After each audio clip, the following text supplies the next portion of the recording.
জানাচ্ছি এই ধরনের প্রশাসনকে, যারা সরাসরি জামাতকে, সরাসরি শিবিরকে পৃষ্ঠপোষকতা করছে। গত পরশুদিন যখন এই ঘটনা ঘটার পর ঢাকা বিশ্ববিদ্যালয়ের বিবেকবান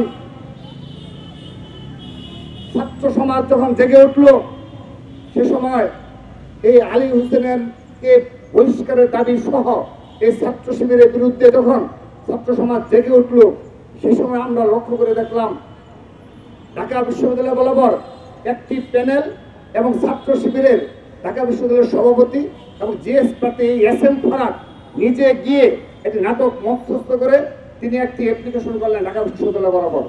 ঠিক আছে, তিনি সেটি করতেই পারেন, তার সেই গণতান্ত্রিক অধিকার রয়েছে।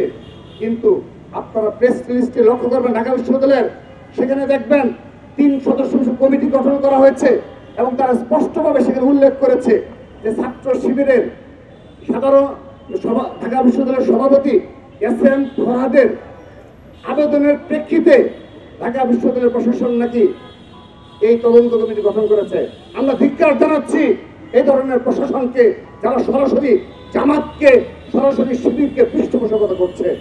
অতীতে আপনারা লক্ষ্য করে দেখবেন এই 5 আগস্ট পরবর্তী সারা বাংলাদেশে বিভিন্ন ক্যাম্পাসে বিভিন্ন পরিস্থিতি উদ্ভব হয়েছে এবং সকল বিষয়ে ঢাকা বিশ্ববিদ্যালয় সহ চট্টগ্রাম বিশ্ববিদ্যালয়, রাজশাহী বিশ্ববিদ্যালয় সহ সকল ক্যাম্পাসে ছাত্রদল সবসময় অভিযোগ দিয়েছে এবং সাধারণ শিক্ষার্থীদের পাশে দাঁড়িয়েছে। কিন্তু এ পর্যন্ত একটি প্রেস রিলিজ লক্ষ্য করেনি যেখানে তারা উল্লেখ করেছে যে ছাত্রদলের আবেদনের প্রেক্ষিতে কিংবা অপরাপর বাম সংগঠন হোক কিংবা বিরোধী মত সংগঠন হোক, তাদের আবেদনের প্রেক্ষিতে বিশ্ববিদ্যালয় প্রশাসন কোনো সিদ্ধান্ত গ্রহণ করেছে।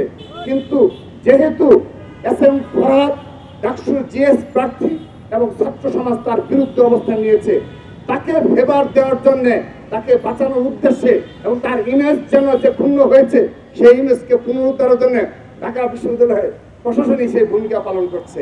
সেজন্য তার আবেদনের প্রেক্ষিতে নাকি তদন্ত কমিটি গঠন করেছে। অর্থাৎ তিনি যদি আবেদন না করতেন তার মানে কি তদন্ত কমিটি গঠন হতো না? তার মানে কি এই আলী হোসেনকে বহিষ্কার করা হতো না?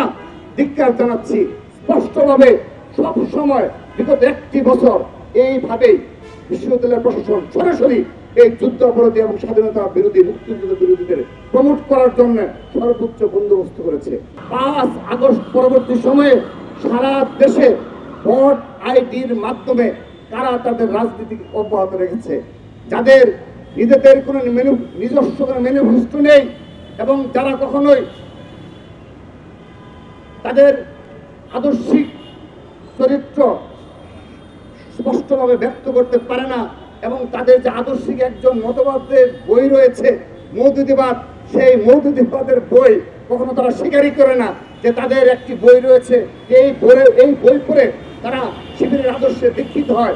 তারা বললে একটু লজ্জা পায়। শুধু তাই নয়, কেউ যদি তাদেরকে জিজ্ঞাসা করে যে মৌদুদিবাদের বই এটি আসলে কি, এটি আমাদের কিন্তু দেখতে চায়, তারা এমনভাবে প্রতিক্রিয়া দেখায় যে এটি তাদের সম্মানহানি করা হয়েছে। এ ধরনের রাজনীতির সাথে যারা জড়িত তারাই এই ভোট আইডির ধারক ও বাহক। আবু বাকের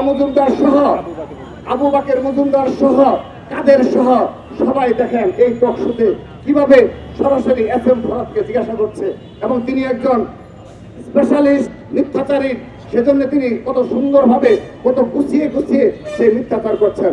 আমরা ছাত্র দলের কোনো কিছু বলছি না, আজকে পুরো ছাত্র সমাজ বুঝতে পেরেছে এই ভোট আইডির মাধ্যমে কারা নারীদের চরিত্র হরণ করেন এবং কারা রাজনীতিবিদদের চরিত্র হরণ করেন এবং কারা তাদের নিজ নেতাকর্মীদের অপকর্ম ঢাকতে এই সোশ্যাল মিডিয়াকে ব্যবহার করছেন।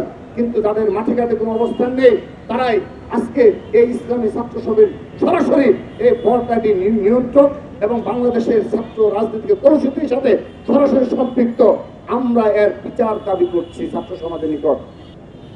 আজকের আমাদের এই আয়োজনে আমরা এসেছি এই একটি রিটকারী, যিনি নাম হলো ফাহমিদা, তার বিরুদ্ধে যেভাবে সামাজিক যোগাযোগের মাধ্যমে আলী হোসেনের শুধু নয় আরো বেশ কিছু প্রমাণ আমরা ইতিমধ্যে পেয়েছি।